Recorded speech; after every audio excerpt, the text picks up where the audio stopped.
প্রিয় শিক্ষার্থীরা কেমন আছো সবাই? আশা করি অনেক অনেক ভালো আছো। তোমাদের ইতিমধ্যেই বেশ কিছু বিশ্ববিদ্যালয়ের ভর্তি পরীক্ষা শেষ হয়ে গিয়েছে। আবার আগামীকালকেও তোমাদের একটা ভার্সিটির ভর্তি পরীক্ষা আছে কেইউর।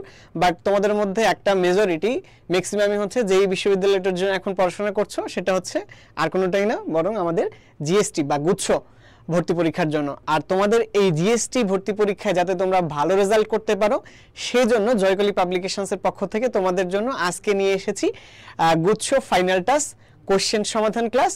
আর এই ক্লাসে তোমাদের সাথে আছে আমি মিশুক বিশ্বাস, পড়াশোনা করছি বর্তমানে ঢাকা বিশ্ববিদ্যালয়ের রসায়ন বিভাগে। আজকের এই ক্লাসে আমরা রসায়ন প্রথম পত্রের বেশ কিছু প্রশ্ন সমাধান করব এবং এই ক্লাসটা হবে আমাদের একটা পার্টিসিপেটরি ক্লাস। মানে কি, এই ক্লাসে কিন্তু শুধুমাত্র আমি সলভ করব, তোমরা দেখবা এরকম না। এই ক্লাসে যেভাবে আমি সমাধান করে দেখাবো ঠিক একইভাবে তোমরা কমেন্ট সেকশনে আবার নিজেরা সেগুলো আমাকে জানাবে। অর্থাৎ আমি যখন কোশ্চেনটা দেখাবো তোমরা নিজেরাও উত্তরগুলো আমাকে জানাবে, আমি তোমাদের প্রশ্নগুলো পড়বো এবং দেখব যে তোমাদের মধ্যে কারা কারা খুব দ্রুততর সময়ের মধ্যে উত্তর দিতে পারছো। তো আমরা আসলে খুব বেশি সময় অতিবাহিত না করে, নষ্ট না করে চলো ক্লাসের মধ্যে চলে যাই। আমাদের প্রথমেই রয়েছে হচ্ছে ফার্স্ট পেপারের যে ফার্স্ট চ্যাপ্টার অর্থাৎ রেডিয়েটরি নিরাপদ ব্যবহার, এই চ্যাপ্টার থেকে বেশ কিছু প্রশ্ন। তো চলো আমরা দেখি আমাদের যে প্রথম প্রশ্নটা আছে সেটা কি বলছে, যে শিক্ষা পরীক্ষায় কোন আয়নটি নীলাভ সবুজ বর্ণ দেখায়। এটা আসলে প্রথম অধ্যায় না, এটা দ্বিতীয় অধ্যায়ের প্রশ্ন।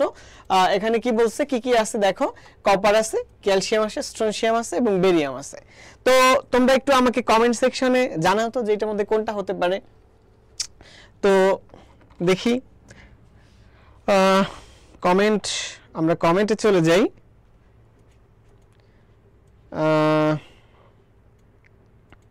এই মুহূর্তে অনেকেই আমার সাথে লাইভে যুক্ত আছো। তোমরা যখনই একটা প্রশ্ন আসলে উত্তর দিবে তখনই কিন্তু জিনিসটা তোমাদের প্র্যাকটিস হয়ে গেল। তোমাদের মধ্যে অনেকেই আমাকে কমন একটা প্রশ্ন করো যে ভাইয়া আমি আসলে অনেক পড়ি কিন্তু পরীক্ষার হলে গিয়ে অ্যাডমিশন টেস্টের যখন আমরা পরীক্ষা দিতে যাই তখন মনে থাকে না। আমি প্রশ্ন দেখি, প্রশ্ন কমন পড়ে কিন্তু আমার উত্তর মনে থাকে না। আসলে এই জিনিসটা তোমাদের কেন হয়, ওই জিনিসটার ব্যাখ্যাটা আমি এখন একটু দেই। সেটা হচ্ছে যে তোমরা আসলে ঠিকই পড়ো বা তোমরা প্রশ্নটা পড়ো কিন্তু তোমরা বারবার পড়ো না, বারবার প্র্যাকটিস করো না। এই জন্য তোমরা যখন দেখো তখন মনে হয় যে ওয়াও প্রশ্নটা তো তুমি চিনছো, কিন্তু উত্তরটা তুমি তখন আর মনে থাকে না। হ্যাঁ, তো এই জন্য তোমাদেরকে যেটা করতে হবে সেটা হচ্ছে একটু বারে বারে প্র্যাকটিস করতে হবে। যদি বারে বারে প্র্যাকটিস করো তাহলে যেমন ভাবে তোমার প্রশ্নটা কমন পড়বে ঠিক একইভাবে দেখার সাথে সাথে উত্তরটা মাথায় চলে আসবে। হ্যাঁ, তো এই জন্য প্র্যাকটিস করতে হবে। প্র্যাকটিস করার জন্য কিন্তু আমার সাথে তোমরা এখন প্র্যাকটিস করতে পারবে, সেটা হচ্ছে কমেন্ট সেকশনে আমাকে প্রত্যেকটা প্রশ্নের উত্তর জানাও। ওকে, সো দেখো প্রথম যে প্রশ্নটা আছে এটার উত্তর অনেকেই অলরেডি দিয়ে ফেলছে এবং সবার আগে সঠিক উত্তর দিয়েছে হচ্ছে সুলতানা। এরপরে বিপ্লব কৈরি উত্তর দিয়েছে, এরপরে হচ্ছে মুস্তাকিমুল্লাহ পিয়াস উত্তর দিয়েছে, তারপর হচ্ছে সুমনা রায় উত্তর দিয়েছে এবং তারা সবাই সঠিক। এখানে সঠিক উত্তর হবে হচ্ছে কপার। কপার হচ্ছে নীলাভ সবুজ বর্ণ প্রদর্শন করে। ওকে, কপার কি ধরনের বর্ণ প্রদর্শন করে? নীলাভ সবুজ। এবং ক্যালসিয়াম যেটা, ক্যালসিয়াম ইটের মতো লাল দেয়, স্ট্রনশিয়ামও লাল দেয়, বেরিয়াম হচ্ছে কাঁচা আপেলের মতো বর্ণ প্রদর্শন করে। ওকে, পরবর্তীতে যেটা আছে দেখো যে নিচের কোনটিকে পানিতে ফেললে বিস্ফোরণের মাধ্যমে আগুন ধরে যায়। সো এটাও তোমরা একটু কমেন্ট সেকশনে জানাও এবং তোমরা অবশ্যই এভাবে লিখবে, যেমন 1A অর্থাৎ প্রশ্ন দিবে এবং তারপরে হচ্ছে উত্তরটা লিখবে, তাহলে আমার বুঝতে সুবিধা হবে, তোমরা অগ্রিমও অ্যানসার করে ফেলতে পারো। সো দেখি 2 দাগে সবার আগে কে উত্তর দেয়। একে যেমন সবার আগে উত্তর দিয়েছিল সুলতানা, ঠিক 2 কে সবার আগে উত্তর দেয়। তোমরা সবাই চেষ্টা করবে খুব দ্রুত সময়ের মধ্যে উত্তর দিয়ে দিতে, কারণ আমিও চাই দেখতে যে কে সবার আগে সঠিক উত্তর দেয়। 2 একজন বলেছে হচ্ছে সি হবে, কিন্তু আসলে 2 এর উত্তর সি হবে না। 2 এর সবার আগে সঠিক উত্তর দিয়েছে হচ্ছে সুলতানা। 2 এর সবার আগে সুলতানা সঠিক উত্তর দিয়েছে, এটা হচ্ছে সোডিয়াম। দেখো সোডিয়ামকে পানিতে ফেলে সোডিয়াম পানির সাথে বিক্রিয়া করে এবং এই সোডিয়াম পানির সাথে বিক্রিয়া করে এখান থেকে হচ্ছে হাইড্রোজেন গ্যাস তৈরি করে, যেটার থেকে আগুন ধরে যায়। এই প্রশ্নটা কিন্তু ঢাকা বিশ্ববিদ্যালয়েও কয়েকবার এসছে এবং এটাকে একটু ডিফারেন্ট ওয়েতে ঢাকা ইউনিভার্সিটিতে দেওয়া হয়েছিল যে সোডিয়ামকে কোন ভাবে সংরক্ষণ করা যায়। সোডিয়াম যেহেতু পানির সংস্পর্শে এসে আগুন ধরে যায়, এই জন্য সোডিয়ামকে তোমার ক্যালসিয়ামের মধ্যে সংরক্ষণ করা হয়। বর্তমানে আমাকে এই কোশ্চেনটা অর্থাৎ 2 দাগের সঠিক উত্তর সবার আগে সুলতানা দিয়েছে, এরপরে দিয়েছে তৌহিদ, তারপরে দিয়েছে হচ্ছে মুনতাসির, তারপরে দিয়েছে জুই, তারপরে জুনায়েদ, বিপ্লব, সুমনা, তামান্না, সবাই সঠিক উত্তর দিয়েছে। তোমরা চেষ্টা করবে তাড়াতাড়ি সময়ের মধ্যে অ্যানসার দিতে। এবার চলে যাচ্ছি আমাদের তৃতীয় কোশ্চেনে, সেটা হচ্ছে মুদ্রা ধাতু মুদ্রা ধাতুর গ্রুপ নামে পরিচিত কোনটি? অর্থাৎ নিচের যে গ্রুপগুলো দেওয়া আছে এগুলোর মধ্যে কোনটা মুদ্রা ধাতুর গ্রুপ? তো দেখো মুদ্রা ধাতু হচ্ছে সেই সকল ধাতু যেগুলো দিয়ে হচ্ছে প্রাচীনকালে মুদ্রা তৈরি করা হতো, যেমন সিলভার, কপার, তারপর হচ্ছে গোল্ড, এগুলো। অর্থাৎ সিলভারের সঙ্গে তোমরা জানো এজি, কপার হচ্ছে সিইউ, তারপরে স্বর্ণ যেটা গোল্ড বলি আমরা, গোল্ডের সংকেত হচ্ছে এইউ আর কি, ঠিক আছে। সো দেখি 3-এ সবার আগে সঠিক উত্তর দেয় কি? 2-এ আরো কয়েকজন সঠিক উত্তর দিয়েছে, তামান্না, রাকিব, পিয়াস, আইরা, ইশরাত, দীপা। ওকে, পরবর্তী যে কোশ্চেনটা আমাদের 3, দেখি 3-এ কে সবার আগে সঠিক উত্তর দেয়। তোমরা চাইলে কিন্তু একই সাথে 4-এর সঠিক উত্তর এখানে দিয়ে দিতে পারো, যারা বেশি অ্যাডভান্স আর কি। ওকে, সো 3-এ সবার আগে সঠিক উত্তর দিয়েছে এখানে তুহিন। তুহিন বলছে হচ্ছে 1A এন্ড অ্যাবসলিউটলি কারেক্ট, যে এখানে যেটা 1A গ্রুপ আছে পর্যায় সারণীর, সেই 1A গ্রুপটাই হচ্ছে আসলে মুদ্রা ধাতুর গ্রুপ। ওকে, সেটাই হচ্ছে কি আমাদের মুদ্রা ধাতুর গ্রুপ। সরি তোমরা একটু মনে ভুল বলেছো, এখানে ও 1 এ বলছে, ওর এইটা হয় নাই, এটা হবে হচ্ছে 1B 1 এ হচ্ছে আসলে আমাদের যে শুরু গ্রুপ 1, এখানে গ্রুপ 1 না, এটা 1B, তুমি একটু ভুল করেছো। ওকে, গ্রুপ 1B হবে, 3-তে বি, অর্থাৎ সুলতানা সবার আগে সঠিক উত্তর দিয়েছে এখানে, সুলতানা। এরপর তারপর সঠিক উত্তর দিয়েছে রাকিব, ঠিক আছে। ওকে, তারপরে রিয়াজ সঠিক উত্তর দিয়েছে। এবার দেখো 4-এ যেটা বলছে, নিচের কোনটি চোখে প্রবেশের সাথে সাথে চোখ লাল বর্ণ ধারণ করে বা রক্তবর্ণ ধারণ করে? অপশন এতে আছে হচ্ছে অ্যামোনিয়াম হাইড্রোক্সাইড, অপশন বিতে আছে হচ্ছে ক্লোরোফর্ম, অপশন সিতে আছে হচ্ছে সোডিয়াম বাইকার্বনেট বা সোডিয়াম হাইড্রোজেন কার্বনেট, ডিতে আছে হচ্ছে পটাশিয়াম পারম্যাঙ্গানেট। এখন এইগুলোর মধ্যে সঠিক উত্তর কোনটা হবে? দেখি তোমরা অনেকেই কমেন্ট করেছো, 4-এর উত্তরও অনেকে দিয়ে দিয়েছে, কিন্তু সবার আগে খুব সম্ভবত সঠিক উত্তর দিয়েছে হচ্ছে সুলতানা। এটা হচ্ছে তোমার অ্যামোনিয়াম হাইড্রোক্সাইড। তার আগেও একজন সঠিক উত্তর দিয়েছিল, কিন্তু সে বলেছে সোডিয়াম বাইকার্বনেট, কিন্তু বাইকার্বনেট হবে না, এখানে সঠিক উত্তর হবে হচ্ছে অ্যামোনিয়াম হাইড্রোক্সাইড। এই অ্যামোনিয়াম হাইড্রোক্সাইড যখনই পানিতে থাকে সেটা একটু পরিমাণে হলেও বিয়োজিত হয়, এবং বিয়োজিত হয়ে এখান থেকে অ্যামোনিয়া তৈরি করে, ঠিক আছে, অ্যামোনিয়া ওয়াটার তৈরি করে। সো এখানে যে অ্যামোনিয়াটা আছে এটা হচ্ছে, তোমরা জানো যে অ্যামোনিয়া আমাদের একটু ইরিটেশন তৈরি করে, এবং এই জন্য হচ্ছে তোমার স্বভাবতই চোখে রেডিশ একটা কালার চলে আসে, এই জন্য এটার উত্তর হবে হচ্ছে অ্যামোনিয়া। নেক্সট যে কোশ্চেনটা আছে সেটা হচ্ছে বিয়ার্ট-ল্যাম্বার্ট সূত্র, এটা কোন পদ্ধতিতে প্রয়োগ করা হয়? দেখো এখানে কি কি আছে, ম্যাক্রো পদ্ধতিতে একটু বেশি পরিমাণ স্যাম্পল থাকে, হ্যাঁ, মাইক্রো পদ্ধতিতে খুবই কম পরিমাণ স্যাম্পল থাকে, এবং সেমি মাইক্রো পদ্ধতিতে এই দুটার মাঝামাঝি পরিমাণ স্যাম্পল থাকে। অর্থাৎ যেখানে যত স্যাম্পলের পরিমাণ বেশি সেটা হচ্ছে ম্যাক্রো, যেখানে স্যাম্পলের পরিমাণ খুবই কম সেটাকে আমরা বলি হচ্ছে মাইক্রো, আর দুটার মাঝখানে যেটা সেটাকে বলি হচ্ছে আমরা সেমি মাইক্রো। তো দেখো বিয়ার্ট-ল্যাম্বার্ট সূত্র কোথায় ব্যবহার করা হয়? তো বিয়ার্ট-ল্যাম্বার্ট সূত্র হচ্ছে যে কোন একটা দ্রবণের ভিতর দিয়ে যদি আমরা একটা লাইট পাস করি, তাহলে এই যে দ্রবণের ঘনমাত্রা যত বাড়বে এবং এই দ্রবণের দৈর্ঘ্য যত বাড়বে তত আলো বেশি শোষিত হবে। এটাই হচ্ছে বিয়ার্ট-ল্যাম্বার্ট সূত্রের একটা সিম্পল ফর্মুলা। তো দেখি এটা সঠিক উত্তর কে সবার আগে আমাকে দিয়ে দেয়। এটা 5-এর সবার আগে সঠিক উত্তর দিয়েছে, 5-এর সবার আগে সঠিক উত্তর দিয়েছে কয়েকজনই উত্তর দিয়েছো, 5-এ তোমরা সি বলছো, কিন্তু 5-এর সঠিক উত্তর আসলে সি না, ঠিক আছে। 5-এর সঠিক উত্তর সি নয়, 5-এর সঠিক উত্তর হচ্ছে বি, অর্থাৎ মাইক্রো পদ্ধতি। তোমরা আমাকে বলছো হচ্ছে সেমি মাইক্রো, 5-এ অনেকেই, কিন্তু 5-এর সঠিক উত্তর হবে হচ্ছে মাইক্রো পদ্ধতি, অর্থাৎ যেখানে খুব কম পরিমাণ স্যাম্পল থাকে সেখানে আমরা স্পেকট্রোস্কোপিক মেথডগুলো ইউজ করি, এবং সেখানে আসলে বিয়ার্ট-ল্যাম্বার্ট সূত্রের ব্যবহার হয়। ওকে, সো আমরা 5-এর এ এই সঠিক উত্তরটা সবার আগে দিয়েছে হচ্ছে সুলতানা। আমরা 6-এর কোশ্চেন চলে যাই। 6 বলছে কি যে পোর্সেলিন বাটিতে সর্বোচ্চ কতটুকু তাপ দেওয়া যায়? এই কোশ্চেনটার উত্তরটা আমি তোমাদেরকে বলেই দেই, এটা আমি চাচ্ছি না, এটা একটা মুখস্থ টাইপের কোশ্চেন, এটা আমি কমেন্ট করব না। 5-এর সঠিক উত্তর হবে হচ্ছে সি বা 1500 ডিগ্রি সেলসিয়াস তাপমাত্রা। পোর্সেলিন বাটিটা দেখতে অনেকটাই চীনামাটির একটা বাটির মতো, এটার মধ্যে অনেক হাই টেম্পারেচার দেওয়া যায়, 1500 ডিগ্রি সেলসিয়াস। ওকে, এটা একটু মাথায় রাখবে, এটা কিন্তু ভর্তি পরীক্ষায় অনেকবার আসছে। হ্যাঁ, পরের কোশ্চেনে আমরা চলে যাই। নেক্সট কোশ্চেনে কি বলছে 7, দেখি এটা তোমরা একটু সবার আগে আমাকে জানাও যে নিচের কোন বিকারকটি ক্ষয়কারক? কি কি আছে? প্রথমে আছে সোডিয়াম কার্বনেট, পরেরটা আছে কি সালফিউরিক অ্যাসিড, এবং 3 নম্বরে আছে বা সি নম্বরে আছে সোডিয়াম ক্লোরাইড, এবং ডিতে আছে সোডিয়াম থায়োসালফেট। দেখি এটার মধ্যে কোনটা তোমাদের মনে হয় যে ক্ষয়কারক হিসাবে কাজ করে, অর্থাৎ যেটা তোমার হাতে লাগলে বা কোনো একটা কিছুতে লাগলে, কোনো একটা কাঠে লাগলে বা কিছুতে লাগলে, কাপড়ে লাগলে সেটা ক্ষয় হয়ে যায়। হ্যাঁ, সো দেখি কি তোমাদের অ্যান্সার, তোমরা কোনটা দাও। 7 নম্বরে 6 অনেকেই সঠিক উত্তর দিয়েছে, 6 অনেকেই সঠিক উত্তর দিয়েছে। সেটা হচ্ছে সুমাইয়া সঠিক উত্তর দিয়েছে, ইশরাত সঠিক উত্তর দিয়েছে, সুলতানা সঠিক উত্তর দিয়েছে। 7 সবার আগে খুব সম্ভবত সঠিক উত্তর দিয়ে ফেলেছে এখানে তামান্না ইসলাম, তামান্না রহমান। দেখো তামান্না, তারপরে সঠিক উত্তর দিয়েছে তুহিন, তারপরে হচ্ছে বিপ্লব। বিপ্লব ডি বলেছে কিন্তু ডি হবে না, বি হবে। সুলতানা সঠিক উত্তর দিয়েছে, এটা হবে হচ্ছে সালফিউরিক অ্যাসিড। দেখো তোমরা সবাই জানো যে সালফিউরিক অ্যাসিড একটি হচ্ছে নিরোধক এবং এটা ক্ষয়কারক। এটা যখন কোন একটা তোমার স্কিনে যদি সালফিউরিক অ্যাসিড পড়ে, সাথে সাথে ওখানে গর্ত হয়ে যেতে পারে, এরকম আর কি। পরের যে কোশ্চেনটা আছে দেখো, প্রাণঘাতী লিভার সিরোসিস রোগ সৃষ্টি করতে পারে কোনটি? লিভার সিরোসিস মানে হচ্ছে আমাদের লিভার নষ্ট হয়ে যাওয়া, ঠিক আছে। সো এই লিভার কোন ধরনের যৌগগুলো আমাদের এই লিভার সিরোসিস সৃষ্টি করতে পারে? দেখো, জৈব পারক্সাইড, বেনজিন, হ্যালোজেনেটেড যৌগ, জাইলিন। এইগুলোর মধ্যে হ্যালোজেনেটেড যেসব যৌগ আছে, হ্যালোজেনেটেড কম্পাউন্ড, এইগুলো আসলে সাধারণত লিভার সিরোসিস সৃষ্টি করতে পারে। এগুলো যখন আমাদের ইনহেলেশন হয় বা আমাদের নিঃশ্বাসের সাথে প্রবাস করে, তখন এটা আমাদের রক্তে মিশে যায় এবং রক্ত থেকে এটা চলে যায় হচ্ছে আস্তে আস্তে লিভারে মেটাবোলাইজ হয় এবং সেখানেই কিন্তু এটা লিভারে মারাত্মক ধরনের ক্ষতি করে, ঠিক আছে। যেমন ধরো ডিডিটি একটা হ্যালোজেনেটেড কম্পাউন্ড, ডিডিটি, ঠিক আছে। আচ্ছা, দেখো পরের যেটা আছে যে ক্ষার চোখে পড়লে নিচের কোন দ্রবণ দিয়ে ধুতে হবে? তো আমাদের অনেক সময় ল্যাবরেটরিতে কাজ করতে করতে ক্ষার যদি চোখে পড়ে যায় তখন আমরা কি দেই?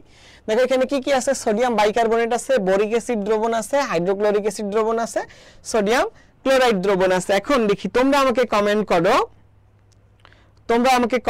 কমেন্ট করে এখানে বলো তো যে কোনটা হবে। 9 নম্বরে 8 অনেকেই উত্তর দিয়েছো, 8 সঠিক উত্তর হচ্ছে তোমার সি এবং 8 সঠিক উত্তর এখানে সবার আগে কে দিয়েছে দেখি, ইশরাত কবির সবার আগে সঠিক উত্তর দিয়েছে, এছাড়াও ইফতি সঠিক উত্তর দিয়েছে, প্রীতি সঠিক উত্তর দিয়েছে, রাকিব সঠিক উত্তর দিয়েছে, সুলতানা সঠিক উত্তর দিয়েছে, তারপরে হচ্ছে শাহিনুর ইসলাম সঠিক উত্তর দিয়েছে। আচ্ছা, এবার 9 দেখো, 9 এখানে সঠিক উত্তর হবে হচ্ছে বোরিক অ্যাসিড, কারণ তোমার চোখে পড়ছে অলরেডি ক্ষার। সো তুমি তো এখানে আর অলরেডি ক্ষার যেহেতু পড়ছে সেটার মধ্যে আর ক্ষার দিবা না, তুমি দিবা হচ্ছে অ্যাসিড। এখন দেখো অ্যাসিড আছে দুইটা, বোরিক অ্যাসিড আর হাইড্রোক্লোরিক অ্যাসিড। হাইড্রোক্লোরিক অ্যাসিড যেহেতু স্ট্রং অ্যাসিড আবার যদি চোখে দাও আরো বেশি খারাপ হতে পারে। সো আমরা দেখি হচ্ছে বোরিক অ্যাসিড। সো এখানে 9 দাগে সঠিক উত্তর দিয়েছে সবার আগে, দেখি কে দিয়েছে, আশরাফুল, তারপরে হচ্ছে দিয়েছে মুনতাসির রহমান, নীলাঞ্জনা এ বলেছে কিন্তু এ হবে না, হবে হচ্ছে বি। তারপরে হচ্ছে তোমার লুৎফর রহমান তুহিন, আশরাফুল ইসলাম, সুমাইয়া রাত্রি। ওকে, সো এবার দেখি তোমরা একটু 10 এর অ্যানসার করো তো, যে নিচের কোনটা বিষাক্ত রিয়েজেন্ট? কি কি আছে এখানে? টলুইন আছে, বেনজিন আছে, 1 বিউটানল আছে, হেক্সেন আছে, ঠিক আছে। সো আমি তোমাদেরকে একটু বলে দিই যে এই দুইটার একটা হবে না, কারণ বিউটানল এটা হচ্ছে একটা সিম্পল অ্যালকোহল, এটা বিষাক্ত না। আর এখানে হেক্সেন যেটা, হেক্সেন হবে না, এটাও বিষাক্ত না, এটা উড়ে যায়, ভলাটাইল, ঠিক আছে। সো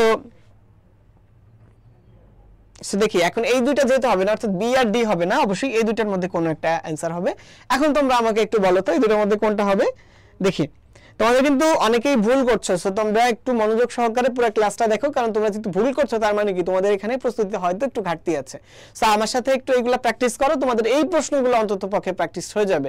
এবং জিএসটির আগে কিন্তু আমাদের এই ধরনের ক্লাস প্রতিদিন চলমান। সো তোমরা যদি এই ক্লাসগুলো প্রত্যেকদিন এই নির্দিষ্ট সময়ে করো, তোমাদের কিন্তু জিএসটির জন্য একটা খুব ভালো প্রিপারেশন হয়ে যাবে, যেহেতু এই মুহূর্তে আসলে তোমাদের তেমন কোচিং বা এগুলোও খোলা নাই। সো তোমরা যদি প্রত্যেকদিন জাস্ট এখানে প্র্যাকটিসটা একটু কন্টিনিউ করো, এটা কিন্তু তোমাদের অনেক হেল্প করবে। এবং এই প্র্যাকটিসটা কন্টিনিউ করার সাথে সাথে যদি তোমরা জিএসটির এই যে মডেল টেস্ট বইটা আছে এইটা তোমাদের সাথে রাখো এবং নিজেদেরকে প্রত্যেকটা দিন যাচাই করো, তাহলে কিন্তু তোমাদের প্রস্তুতিটা অনেক ভালো হয়ে যাবে, ঠিক আছে। সো দেখো এখানে সঠিক উত্তর হবে হচ্ছে বেনজিন। হ্যাঁ, বেনজিন অনেক ক্ষতিকর এবং বেনজিনের বদলে এই জন্য ব্যবহার করা হচ্ছে টলুইন। এই প্রশ্নটাও কিন্তু পরীক্ষায় এসে থাকে যে বেনজিনের বদলে কি ব্যবহার করা হয়। সো 10 এখানে সঠিক উত্তর সবার আগে দিছে হচ্ছে তোমার ইশরাত কবির, এরপরে সুলতানা, এরপরে হচ্ছে তৌহিদ, তারপরে আশরাফুল, তারপরে আবার সুলতানা। ওকে, গ্রেট। সো দেখো তোমরা মনে রাখবে যে বেনজিন একটা বিষাক্ত রিয়েজেন্ট এবং বেনজিনের পরিবর্তে ব্যবহার করা হয় হচ্ছে টলুইন। ওকে, নেক্সট কোশ্চেনে কি বলছে যে রাসায়নিক পদার্থকে শুষ্ককরণে নিচের কোন গ্লাসের যন্ত্রটি ব্যবহার করা হয়। দেখি রাসায়নিক পদার্থকে শুষ্ককরণের ক্ষেত্রে কোনটা ব্যবহার করা হয়। কি কি আছে আমাদের অপশন আছে হচ্ছে ক্যালোরিমিটার, তারপরে আছে ডেসিকেটর, তারপরে আছে হচ্ছে বুনসেন বার্নার এবং সর্বশেষ আছে হচ্ছে ফিউম হুড। তো দেখো এখানে যেই অপশনগুলো আছে এটার মধ্যে প্রথমে যেটা আছে অর্থাৎ ক্যালোরিমিটার, ক্যালোরিমিটার হচ্ছে তাপ নির্ণয় করার ক্ষেত্রে ব্যবহার করা হয়, ঠিক আছে। বুনসেন বার্নার হচ্ছে হিট দেওয়ার ক্ষেত্রে ব্যবহার করা হয়। সো কোনো জিনিসকে হিট দিলেই যে সেটা সবসময় শুষ্ক হবে এটা কিন্তু কথা নাই। এরপর যেটা আছে সেটা হচ্ছে ফিউম হুড। ফিউম হুডও কিন্তু কিসের জন্য ব্যবহার করা হয়, যে কোনো জায়গায় যদি ধোঁয়া তৈরি হয় সেই ধোঁয়াটাকে নিবারণ করার জন্য হচ্ছে ফিউম হুড ব্যবহার করা হয়।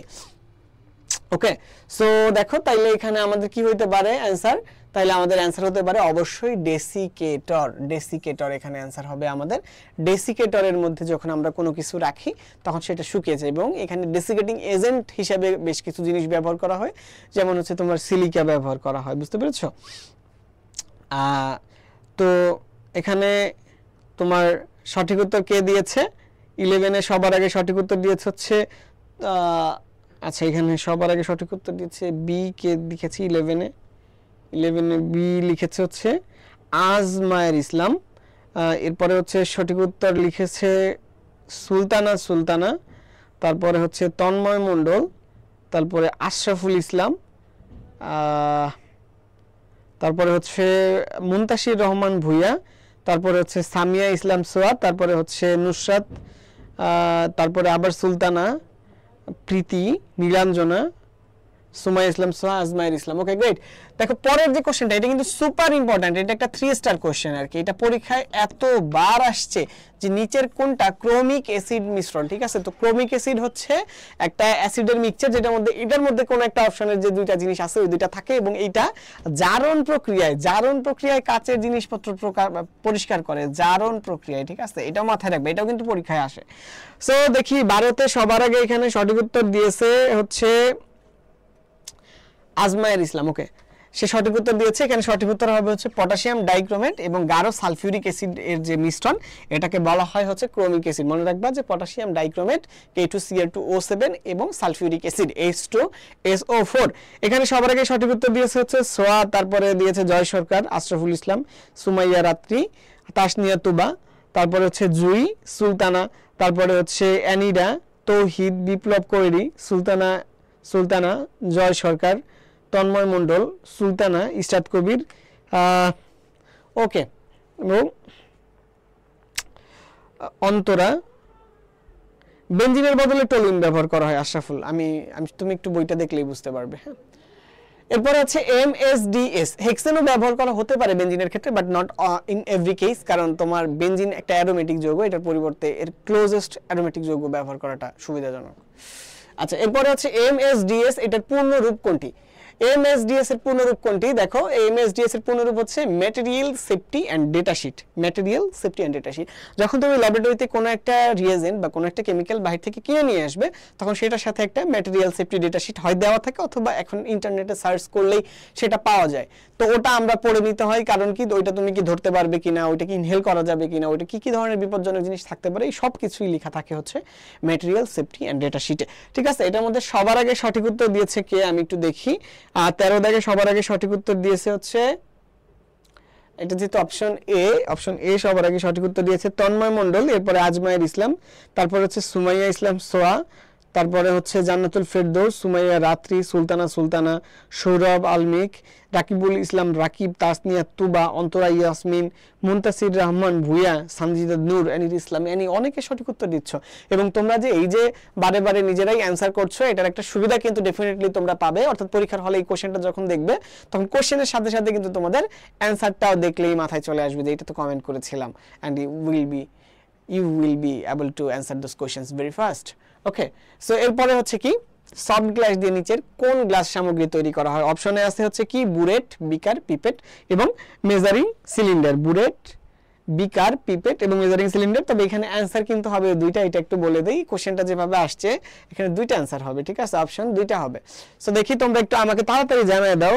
14তে সবার আগে সঠিক উত্তর দিছে কে দেখি। 14তে অনেকে বলছে সি, অনেকে বলছে ডি, বাট অ্যাকচুয়ালি 14তে সঠিক উত্তর হবে হচ্ছে এই যে বুরেট আর পিপেট দুইটাই, এ এবং সি। এও হবে সিও হবে, ঠিক আছে, দুইটাই যে কোনো একটা দিলেই হবে। তো 14তে ডি অনেকেই কমেন্ট করছো এখানে, প্রীতি, তারপর সিফাত, সিফাত সবার আগে সঠিক উত্তর দিয়েছে, এরপরে প্রীতি, তারপরে হচ্ছে তন্ময় মণ্ডল, বিপ্লব কৈরি, জয় সরকার, তারপরে আখি আক্তার, ঝিনুক, ও না, তাসনিয়া তুবা, প্রিন্স বড়ুয়া, সঞ্জিদা নূর, গ্রেট, নীলাঞ্জনা বিশ্বাস। ওকে, তোমরা আমি প্রথম 10টা কমেন্ট পড়বো, তাড়াতাড়ি কমেন্ট করার চেষ্টা করবা। এরপরে হচ্ছে নিচের কোন পাত্রে প্রমাণ দ্রবণ প্রস্তুত করা হয়? প্রমাণ দ্রবণ বলতে কি বুঝি আমরা? প্রমাণ দ্রবণ বলতে বুঝি যেই দ্রবণের ঘনমাত্রা জানা, সো একটা নন কনসেন্ট্রেশনের দ্রবণ তৈরি করার জন্য আমরা নিচের কোন জিনিসটা ব্যবহার করি। দেখো কি কি আছে, বুরেট, পিপেট, মেজারিং সিলিন্ডার, আয়তনমিতিক ফ্লাস্ক। বুরেট তোমরা চিনো, যে বুরেট হচ্ছে যে এরকম একটা লম্বা কাঁচনল, মাঝখানে একটু এরকম চওড়া একটা জিনিস থাকে, হ্যাঁ, এবং পিপেট হচ্ছে এরকম একটা জিনিস যেটার নিচে একটা স্টপ কক থাকে এবং সেটা দিয়ে হচ্ছে কি একটু একটু করে ঢালা যায়, রিয়েজেন্ট এখান থেকে নিচে ফেলা যায়। আয়তনমিতিক ফ্লাস্কটা দেখতে অনেকটাই যে এইরকম একটা জিনিস, আর মেজারিং সিলিন্ডার হচ্ছে এরকম একটা চোঙের মতো আর কি, ঠিক আছে, এটা দিয়ে মাপা যায়। সো দেখো যে এরকম একপাশে একটু থাকে। সো দেখো এই যে চারটা জিনিস আছে, এটার মধ্যে কোনটা দিয়ে আমরা প্রমাণ দ্রবণ বানাতে পারি? অনেকেই কমেন্ট করে ফেলছো এবং সবার আগে সঠিক উত্তর দিয়েছে কে দেখি আমি। সবার আগে সঠিক উত্তর দিয়েছে আশরাফুল ইসলাম, গ্রেট, তারপরে সুমাইয়া রাত্রি, তারপরে হচ্ছে আর কেউ এখনো দেয় নাই। এখানে সঠিক উত্তর হচ্ছে আয়তনমিতিক ফ্লাস্ক। আয়তনমিতিক ফ্লাস্ক বা ভলিওমেট্রিক ফ্লাস্ক, এটার মধ্যে প্রথমে হচ্ছে একটু রিয়েজেন্ট দেওয়া হয় বা দ্রবণ দেওয়া, যেটা আমাদের যেটা দ্রবণ বানাতে চাই সেটা দেওয়া হয়, তারপর এখানে একটা দাগ থাকে, সেই দাগ পর্যন্ত পানি দিয়ে পূর্ণ করে দ্রবণ তৈরি করা হয়, ঠিক আছে। এরপরের যে কোশ্চেনটা, যে নিচের কোনটি কিডনি সম্পূর্ণভাবে বিনষ্ট করতে পারে বা কিডনি সম্পূর্ণভাবে বিনষ্ট হয় কোনটির প্রভাবে? দেখো এখানে কি কি আছে, potassium dichromate, potassium permanganate, potassium iodide, hydrogen peroxide, ঠিক আছে। তো দেখি এখানে সঠিক উত্তর তোমরা কে দাও। আমিও একবারেই বলে দিচ্ছি যে এখানে সঠিক উত্তর হবে হচ্ছে পটাশিয়াম পারম্যাঙ্গানেট। এই পটাশিয়াম পারম্যাঙ্গানেটের প্রভাবটা আমাদের কিডনির উপরে অনেক বেশি পড়ে এবং সেটা কিডনিকে সম্পূর্ণভাবে নষ্ট করে দিতে সক্ষম, ঠিক আছে। সো দেখি এখানে সবার আগে সঠিক উত্তর দেয় সেলিনা দীপা, একটু অভিযোগ করেছে যে ও সবার আগের দিকে অ্যান্সার করেছে, আমি বলি নাই। ওকে, আই এম রিয়েলি সরি। পরবর্তীতে আমরা দেখি 16 দাগে তুমি কে সঠিক উত্তর দিয়েছে। এখানে 16তে সবার আগে সঠিক উত্তর দিয়েছে হচ্ছে প্রীতি, তারপরে ছোয়া, তারপরে হচ্ছে ঝিনুক, তারপরে সঠিক উত্তর দিয়েছে হচ্ছে তোমার তন্ময় মণ্ডল, তারপরে হচ্ছে তাসনিয়া তুবা, তারপরে নীলাঞ্জনা বিশ্বাস, তারপরে আজমাইর ইসলাম, তৌহিদ আহমেদ, সবাই সঠিক উত্তর দিয়েছে, গ্রেট। তারপরে তিতাস সঠিক উত্তর দিয়েছে।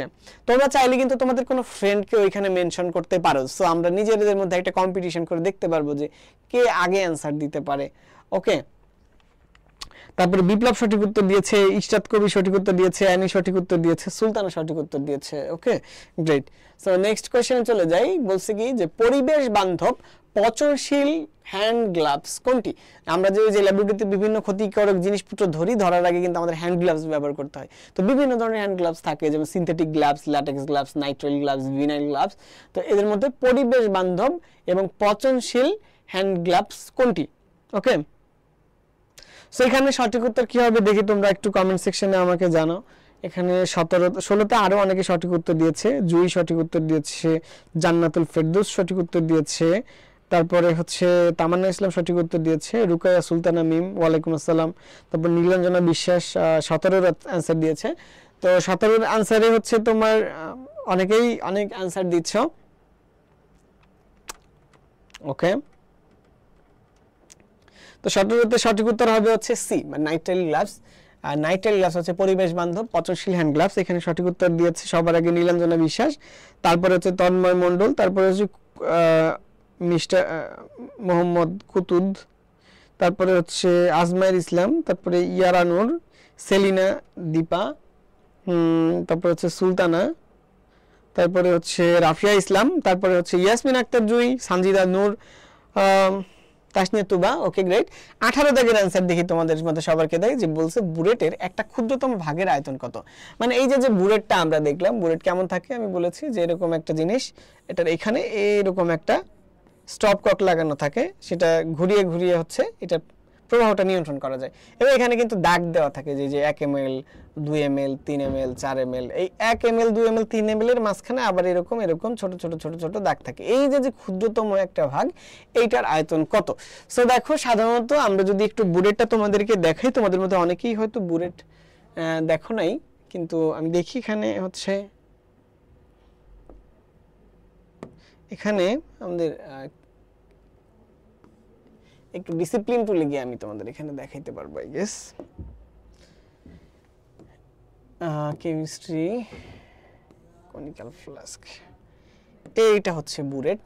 এটা দেখতে এমন আর কি, নিচে যদি এখানে আসলে কালারটা অন্য কালার, এই জন্য দেখা যাচ্ছে না, আমি একটু কালারটা চেঞ্জ করি, এখানে নিয়ে আসলে তোমরা দেখতে পারবা। হ্যাঁ, সো দেখো এইটা হচ্ছে একটা বুলেট। এখানে যে এরকম যে দাগগুলা থাকে, এই দাগগুলার একটা দাগ থেকে আর একটা দাগের, এটা তো 1 ml, ঠিক আছে, এবং এটার মধ্যে হচ্ছে 10টা আবার ক্ষুদ্রতম ভাগ থাকে। সো যেহেতু 10 ভাগ থাকে, এইটুক থেকে এইটুক হচ্ছে 1 ml,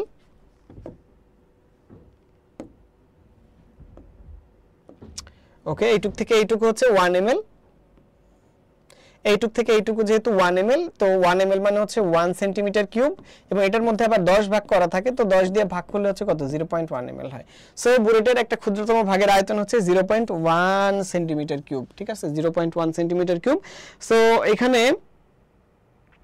দেখি 18 দাগে সবার আগে সঠিক উত্তর দিছে, অনেকেই তো সঠিক উত্তর দিয়ে ফেলছো তোমরা 18তে, গ্রেট।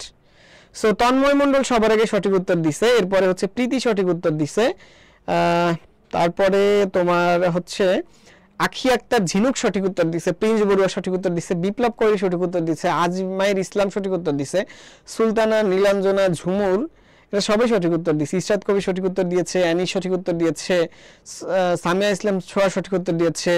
সো আমি এটার আর কমেন্ট পড়বো না, পরেরটা একটু তোমরা কমেন্ট করে জানাও, যে পরের যেটা আছে যে নিচের কোন গ্যাস আমাদের রক্তের সাথে মিশে হৃদস্পন্দন থামিয়ে দিতে পারে। এখানে সঠিক উত্তর হবে হচ্ছে কার্বন মনোক্সাইড গ্যাস। এই কার্বন মনোক্সাইড গ্যাসকে বলা হয় হচ্ছে নীরব ঘাতক।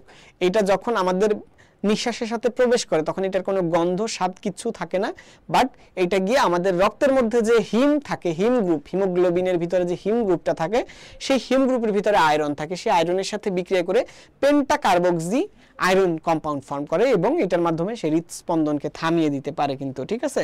তার মানে এখানে সঠিক উত্তর কি হবে, কার্বন মনোক্সাইড। এবং এটা কিন্তু সবার আগে সঠিক উত্তর দিয়েছে হচ্ছে অপশন এ, আজমায়ের ইসলাম, নীলাঞ্জনা বিশ্বাস এখানে সবার আগে সঠিক উত্তর দিয়েছে, এরপরে হচ্ছে আজমায়ের ইসলাম সঠিক উত্তর দিয়েছে, তারপরে হচ্ছে জুই সঠিক উত্তর দিয়েছে, প্রীতি সঠিক উত্তর দিয়েছে, তারপরে হচ্ছে জান্নাতুল ফেরদৌস সঠিক উত্তর দিয়েছে। এটাকে নীরব ঘাতক বলা হয়, সোহাগ খন্দকার বলেছে, এক্স্যাক্টলি এটাকে বলা হয় হচ্ছে নীরব ঘাতক। এরপরে দেখো সেমি মাইক্রো বিশ্লেষণে পরিমাণ, দ্রবণের পরিমাণ কতটুকু হয়। দেখো ওই যে আমি একটু আগে বলেছিলাম যে আমাদের তিনটা বিশ্লেষণের সিস্টেম আছে, একটা হচ্ছে ম্যাক্রো, একটা হচ্ছে সেমি মাইক্রো, আর একটা হচ্ছে মাইক্রো। তো ম্যাক্রোতে হচ্ছে অনেকটা বেশি স্যাম্পল থাকে বা নমুনা দ্রবণ অনেক বেশি থাকে, সেমি মাইক্রোতে একটু কম থাকে, আর মাইক্রোতে আরো কম থাকে। সো এখন তোমাদেরকে বলতে হবে এখান থেকে যে সেমি মাইক্রোতে আসলে দ্রবণের পরিমাণটা কতটুকু থাকে, ঠিক আছে। সো সেমি মাইক্রো আমি এখানে বলেই দিচ্ছি যে সেমি মাইক্রোতে থাকে হচ্ছে 2 থেকে 4 ml, মানে নমুনা দ্রবণ যেটা তোমাকে দেওয়া হবে সেটা যদি 2 থেকে 4 ml হয় তখন সেটাকে আমরা সেমি মাইক্রো পদ্ধতিতে বিশ্লেষণ করি, ঠিক আছে। নেক্সট কোশ্চেনে চলে যাই। নেক্সট কোশ্চেনে বলছে কি যে এটা তোমরা তাড়াতাড়ি কমেন্ট করবা, আমি তোমাদের কমেন্টগুলো অবশ্যই পড়বো, কিন্তু তাড়াতাড়ি তোমরা কমেন্ট করবা, ঠিক আছে। এখানে কি বলছে যে তোমার এখানে দুইটা জিনিস দিছে, দুইটা স্পেসিস দিছে, এটাকে পরস্পরের কি। তো দেখো এই দুইটার কিন্তু তোমার পারমাণবিক সংখ্যাও সমান না, উপরে যেটা আছে সেটা কি, সেটা হচ্ছে ভর সংখ্যা, সেই ভর সংখ্যাও কিন্তু সমান না। তো যেহেতু ভর সংখ্যা সমান না, তার মানে তার আইসোবার না, নিচে যেহেতু এই দুইটা সমান না, তার আইসোটোপও না, তার মানে কিন্তু আমাদের এইটা অ্যান্সার হবে না, এটাও অ্যান্সার হবে না। এখন দেখো এদের এই দুইটার পার্থক্য যদি বের করো, যে 14 থেকে 6 বিয়োগ করো তাহলে কত হয়, এখানে 8 হয়, এখানেও 16 থেকে 8 বিয়োগ করলে 8 হয়, তার মানে কি এখানে নিউট্রন সংখ্যা সমান। আর দুইটা স্পেসিসের মধ্যে যদি নিউট্রন সংখ্যা সমান থাকে তাদেরকে বলা হয় হচ্ছে আইসোটোন। তাহলে এখানে সঠিক উত্তর কি হবে, আইসোটোন। তাহলে 21 দাগে তোমরা অনেকেই সঠিক উত্তর দিছো। এখানে দেখি 21 সবার আগে সঠিক উত্তর দিছে হচ্ছে ঝিনুক, তারপরে সঠিক উত্তর দিছে হচ্ছে তন্ময় মণ্ডল, তারপরে হচ্ছে তোমার ছোয়া, তারপরে সৌমিক, তারপর তিতাস, তারপর বিপ্লব, তারপরে ঝুমুর, তারপরে হচ্ছে আজমাইর ইসলাম, সুমাইয়া রাত্রি, সৌরভ আলমিক, সামিহা, সবাই সঠিক উত্তর দিচ্ছ, গ্রেট।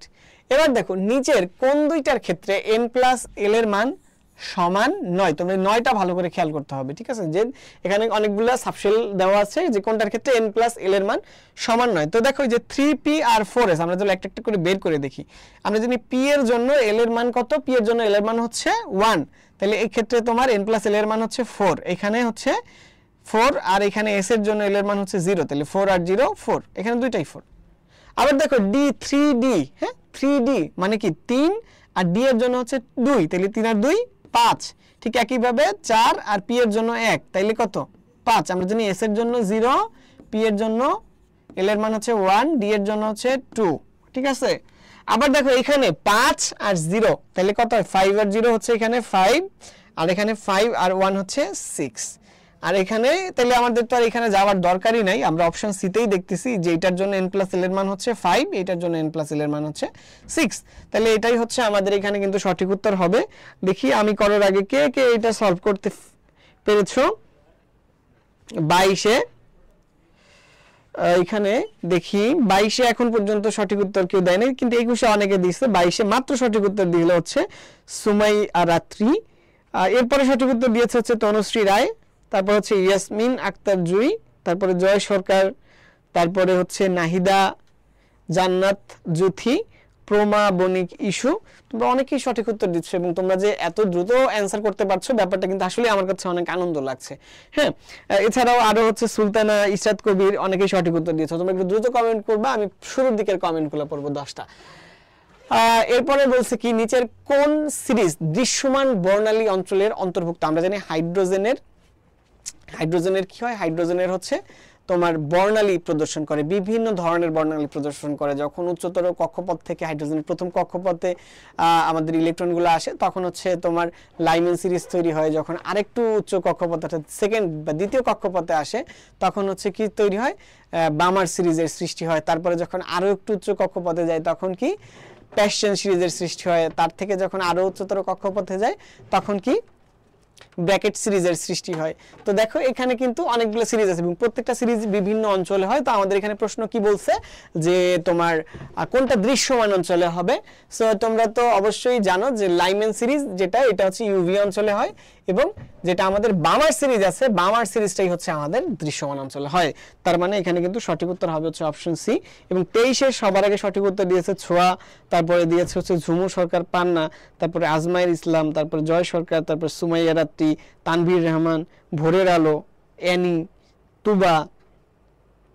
তুমি কিন্তু অনেকেই সঠিক উত্তর দিচ্ছ, গ্রেট। দেখো তারপরে যে কোশ্চেনটা আছে যে নিচের কোনটি অতি বেগুনি রশ্মির ব্যবহার নয়? অতি বেগুনি রশ্মি যেটা, সেটাকে আমরা বলি হচ্ছে ইউভি রশ্মি বা আলট্রাভায়োলেট রশ্মি। সেটা আসলে বিভিন্ন কাজে ব্যবহার করা হয়। কি কি আমাদের অপশনে বলছে যে crystallography, protein analysis, optical sensor এবং কোষ এর মেডিকেল ইমেজিং। তো এইগুলোর মধ্যে যে কোনটাতে ব্যবহার হয় না, এখানে কিন্তু নয় বলছে, ঠিক আছে? সো আমাদের সঠিক উত্তর কোনটা হবে? এখানে সঠিক উত্তর হবে হচ্ছে ক্রিস্টালোগ্রাফি, ঠিক আছে? এখানে সঠিক উত্তর হবে হচ্ছে ক্রিস্টালোগ্রাফি, কারণ ক্রিস্টালোগ্রাফিতে ব্যবহার করা হয় হচ্ছে এক্স রে। ক্রিস্টালোগ্রাফিতে কি ব্যবহার করা হয়? এক্স রে, ঠিক আছে? সো আমাদের এখানে সঠিক উত্তর কি হবে? 24-এ সঠিক উত্তর হবে হচ্ছে ক্রিস্টালোগ্রাফি। সো 23-তে আরো অনেকে সঠিক উত্তর দিয়েছে, সৌরভ আলমিক, ইয়ারা নূর, তারপরে হচ্ছে মুনতাসির রহমান ভুয়ান, নাহিদা জান্নাত জুই, ইশরাত কবির, তৌহিদ আহমেদ, স্বপ্নপরী,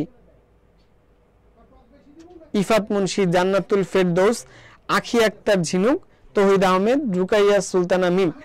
ওকে, সো এবার দেখো, এবার আমরা চলে যাই নেক্সট কোশ্চেনে। নেক্সট কোশ্চেনে বলছে কি ডিওটি পদ্ধতিতে মাথার খুলির কর্ম পদ্ধতি কিভাবে নির্ণয় করা হয়? ঠিক আছে, ডিওটি পদ্ধতিতে মাথার খুলির কর্ম পদ্ধতি কিভাবে নির্ণয় করা হয়?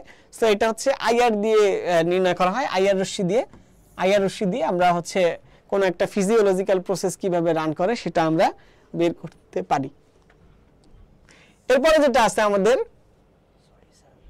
26, সেটা কি বলেছে দেখো, দ্রাব্যতা গুণফলের সঠিক সমীকরণ কোনটা? ঠিক আছে, দ্রাব্যতা গুণফল, এখানে একটা জিনিস এখানে একটু বলা হয়ে গেছে যে এ বি এর, ঠিক আছে, এ বি এর দ্রাব্যতা গুণফলের সঠিক সমীকরণ কোনটা? সো দেখো এখানে কিন্তু কেএসপি বের করতে বলছে কার, এবি এর। সো কিভাবে আমরা বের করব, এটা খুবই সহজ, যে জাস্ট তুমি এ এর আয়ন যেটা আছে, এ আয়ন এবং বি আয়ন এই দুইটার ঘনমাত্রার গুণফল নিয়ে নিলেই হবে, যেহেতু এখানে একটা একটা করেই আছে, তার মানে কিন্তু এখানে সঠিক উত্তর হবে হচ্ছে অপশন বি। সো এইভাবে এটা একটা খুবই সিম্পল দিয়েছে, বাট যদি আর একটু ডিফিকাল্ট দেয় সেগুলোও কিন্তু তোমরা বাসায় প্র্যাকটিস করতে হবে, এবং সেই প্র্যাকটিস করার জন্য কিন্তু তোমরা এই যে জিএসটি যে মডেল কোশ্চেন বইটা আছে, এটা খুব ছোট একটা বই, দামও বেশি না, এই বইটা তোমরা নিয়ে নিতে পারো, এটা তোমাদেরকে সুপার হেল্প করবে আর কি, ঠিক আছে। সো দেখো আমরা যদি নেক্সট কোশ্চেনে যাই, নেক্সট কোশ্চেন কি বলছে, যে রাজ অম্ল, যেটার ইংরেজি হচ্ছে একুয়ারিজিয়া, কি বলা হয় একুয়ারিজিয়া, এটার সঠিক মোলার অনুপাত কোনটা। তো একুয়ারিজিয়ার মধ্যে কি থাকে, গাঢ় হাইড্রোক্লোরিক অ্যাসিড এবং গাঢ় নাইট্রিক অ্যাসিড। সো এই হাইড্রোক্লোরিক অ্যাসিড এবং নাইট্রিক অ্যাসিডের অনুপাত কেমন হবে, তোমরা একটু কমেন্ট সেকশনে তাড়াতাড়ি কমেন্ট করো তো। এর মধ্যেই আমরা দেখতে পাচ্ছি যে 24-এর অনেকেই অ্যান্সার দিয়েছো। সো 24-এর সঠিক উত্তর হবে হচ্ছে বি। 24-এ সবার আগে সঠিক উত্তর কে দিয়েছে, তোমরা ততক্ষণে হচ্ছে 25-এর অ্যান্সারটা করো, আমি একটু কমেন্টগুলো পড়ি। এখানে সবার আগে সঠিক উত্তর দিচ্ছে দেখা যাচ্ছে ঝিনুক, তারপরে হচ্ছে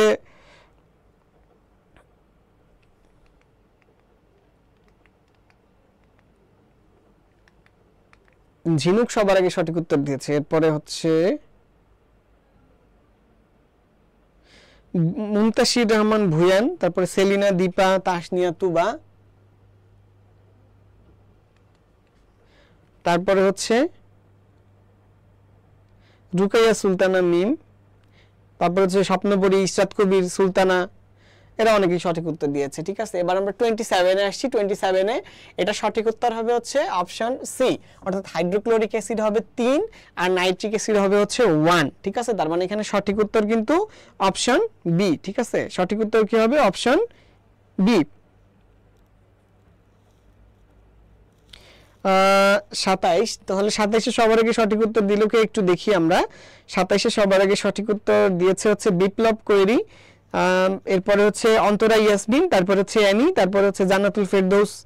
এটা 3:1 হবে, যেহেতু হাইড্রোক্লোরিক অ্যাসিড আছে। এটা তোমরা কিভাবে মনে রাখবা, যে হাইড্রোক্লোরিক অ্যাসিডের এখানে কোনো সংখ্যা টংখ্যা নাই, তাহলে এটা 3 গুণ লাগবে, আর এখানে যেহেতু 3 আছে এটা 1 গুণ লাগবে, ঠিক আছে। যেটা 3 আছে এটা 1 গুণ, যেটা 1 আছে এটা 3 গুণ, ঠিক আছে। এইভাবে একটু তোমরা মুখস্থ করবা, ঠিক আছে। সো এখানে কিন্তু সঠিক উত্তর দিয়েছে আর কে, অন্তরা ইয়াসমিন সঠিক উত্তর দিয়েছে, অ্যানি সঠিক উত্তর দিয়েছে, তারপরে হচ্ছে তোমার ইয়ারা নূর সঠিক উত্তর দিয়েছে। আচ্ছা দেখি 28-এ কি বলছে, যে নিচের কোন আয়নের শনাক্তকরণে নেসলার দ্রবণ ব্যবহার করা হয়। দেখো এই কোশ্চেনটা এত বেশি বার বিভিন্ন ইউনিভার্সিটিতে আসছে, সেটার কি বলবো, এটা কিন্তু গুচ্ছতেও আসছে। সো এটা একটা 3 স্টার কোশ্চেন, ঠিক আছে। এটা একদম আসার মতো একটা কোশ্চেন, যে নিচের কোনটা শনাক্তকরণে নেসলার দ্রবণ ব্যবহার করা হয়। সো এখানে যেগুলো আছে এটার মধ্যে হবে হচ্ছে অ্যামোনিয়াম আয়ন শনাক্তকরণ করার জন্য নেসলার দ্রবণ ব্যবহার করা হয়, এবং নেসলার দ্রবণের সংকেত হচ্ছে K2HgI4, ঠিক আছে। K2HgI4 এটা এরকম ব্র্যাকেট দিয়েও লেখা যায়, বাট আমাদের বইতে অনেক জায়গায় ব্র্যাকেট দিয়ে লিখে না। সো এই K2HgI4 এটার সাথে একটু পটাশিয়াম হাইড্রোক্সাইড থাকে, এটাকে বলা হয় নেসলার দ্রবণ। এটা তোমার অ্যামোনিয়ার সাথে বিক্রিয়া করে বাদামি অধক্ষেপ দেয়, এবং এইভাবেই কিন্তু আমাদের অ্যামোনিয়াম আয়ন শনাক্তকরণ করা যায়, ঠিক আছে। সো এখানে সবার আগে সঠিক উত্তর দিছে হচ্ছে তন্ময় মণ্ডল, এরপরে সেলিনা, দীপা, তারপর হচ্ছে সুলতানা, সুমাইয়া রাত্রি, সুমাইয়া ইসলাম সুমু, সুমাইয়া ইসলাম সুমু তুমি বলেছো হচ্ছে সি। তুমি আসলে একটু ভুল করেছো, এখানে +2 চার্জ আছে, কিন্তু অ্যামোনিয়াম আয়নে কিন্তু +1 চার্জ হবে। তো তোমরা যারা এখানে সি কমেন্ট করছো তোমরা একটু মিস্টেক করে ফেলছো, কারণ এখানে +2 চার্জ আছে, কিন্তু অ্যামোনিয়াম আয়নের চার্জ থাকে হচ্ছে +1। ওকে, জয় সরকার সঠিক উত্তর দিয়েছে, ইশরাত কবির, মুনতাসির রহমান, চয়ন বলছে সি, সি হবে না, যারা সি বলতেছে একটু কারেক্ট করে নাও।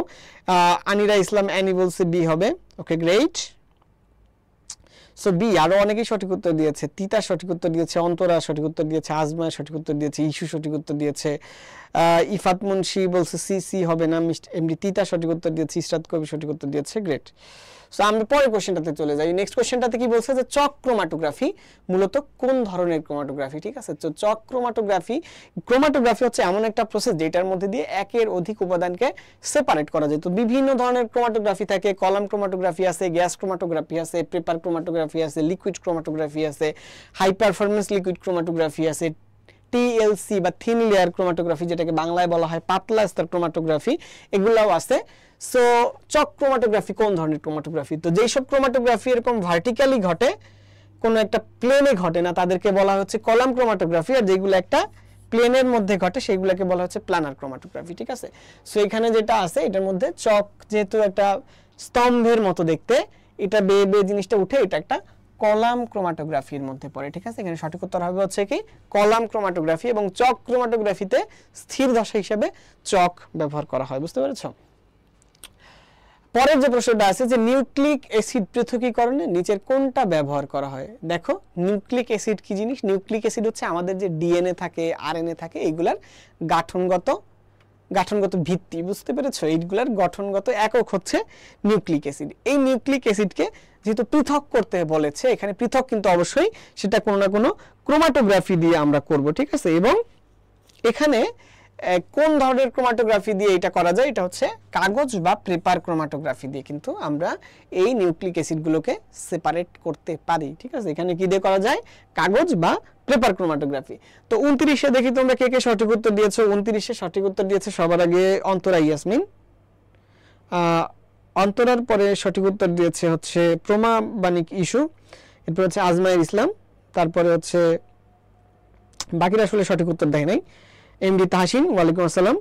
তারপরে হচ্ছে তন্ময় মণ্ডল সঠিক উত্তর দিছে, তারপরে হচ্ছে ইফাত মুন্সি সঠিক উত্তর দিছে, তারপরে রুকায়া সুলতানা মিম সঠিক উত্তর দিছে, মুনতাসির রহমান সঠিক উত্তর দিছে। এবার দেখি 30-এর ক্ষেত্রে 30-তে সবার আগে সঠিক উত্তর কে দিছে। 30-তেও যেহেতু অ্যান্সারই হবে, এখানে সবার আগে সঠিক উত্তর দিচ্ছে আপাত দৃষ্টিতে তন্ময় মণ্ডল, এরপর হচ্ছে রুকায়া সুলতানা মিম, তারপরে হচ্ছে মুনতাসির রহমান, তারপর হচ্ছে সুমনা কন্দ, তারপরে হচ্ছে অ্যানিরা ইসলাম অ্যানি, তারপরে সুমাইয়া সুমু, অন্তরা ইয়াসমিন, ইফাত মুন্সি, ইশরাত কবির, জয় সরকার, তিতাস। গ্রেট। দেখো নেক্সট যে কোশ্চেনটা বলছে যে রিডবার্গ ধ্রুবকের মান কত। রিডবার্গ ধ্রুবকের মান কত, রিডবার্গ ধ্রুবকের মান কত। তো দেখো এখানে কি কি আছে আমাদের 6.626, এটা তো প্ল্যাঙ্কের ধ্রুবক, এটা তোমরা জানো। এরপরে যেটা আছে 1.097, এরপর একটা 8 আছে, এটা এখানে দেয় নাই। এরপর হচ্ছে 10⁷ পার মিটার, এইটাই কিন্তু আমাদের এখানে সঠিক উত্তর হবে। রিডবার্গ ধ্রুবকটা কিন্তু আমাদের ওই যে ইয়েটা আছে বর্ণালীর যে অঙ্কগুলো আছে হাইড্রোজেনের, সেখানে প্রচুর পরিমাণে ব্যবহার করা হয়, সেখানে সঠিক উত্তর এইটা। নেক্সট যে কোশ্চেন 32-তে কি বলছে যে বোর ব্যাসার্ধের মান কত, ঠিক আছে। বোর ব্যাসার্ধের মান কত, দেখি এটা একটু তোমরা আমাকে কমেন্ট সেকশনে জানাও তো যে বোর ব্যাসার্ধের মান কত। বোর ব্যাসার্ধ বলতে বোঝায় যে যেসব পরমাণুতে একটা ইলেকট্রন আছে ওই সব পরমাণুর প্রথম কক্ষপথের যেই ব্যাসার্ধ, কি বলেছি, যেসব পরমাণুতে একটা ইলেকট্রন আছে, নট নেসেসারিলি যে হাইড্রোজেনই হবে। হাইড্রোজেনে একটা ইলেকট্রন আছে, হিলিয়াম প্লাসের মধ্যে একটা ইলেকট্রন আছে, লিথিয়াম 2+ মধ্যে একটা ইলেকট্রন আছে, এরা সবাই কিন্তু বোর এর যেই নীতিটাই সেটা ফলো করে, ঠিক আছে। এবং সেই বোর পরমাণুগুলোর প্রথম কক্ষপথের যে ব্যাসার্ধ সেটাকে বলা হচ্ছে বোর ব্যাসার্ধ, ঠিক আছে।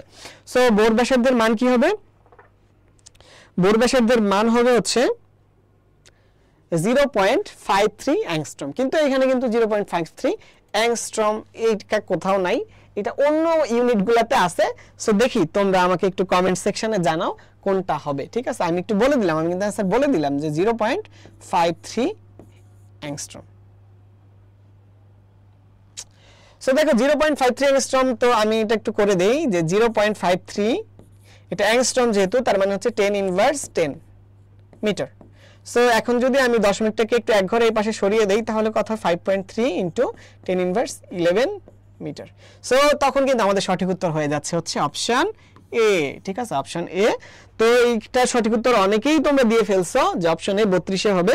তো সবার আগে সঠিক উত্তর দিচ্ছে এখানে দেখা যাচ্ছে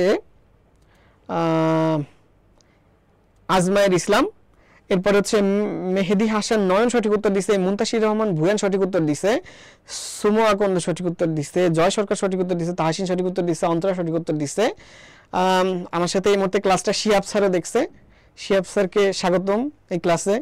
এরপরে হচ্ছে জান্নাতুল নাইম নিজুম সঠিক উত্তর দিয়েছে, তাসনিয়া তুবা সঠিক উত্তর দিয়েছে, আনি সঠিক উত্তর দিয়েছে, তিতাস সঠিক উত্তর দিয়েছে, ইফাত মুন্সি সঠিক উত্তর দিয়েছে, ভোরের আলো সঠিক উত্তর দিয়েছে, তিতাস সঠিক উত্তর দিয়েছে। ওকে ওকে ওকে, সো আমরা নেক্সট কোশ্চেনে চলে যাই। ঝিনুক সঠিক উত্তর দিয়েছে। ওকে, যে নিচের কোনটা পানিতে দ্রবীভূত হবে, কি কি আছে, silver chloride, calcium carbonate, calcium sulphate এবং অ্যামোনিয়াম কার্বনেট, ঠিক আছে।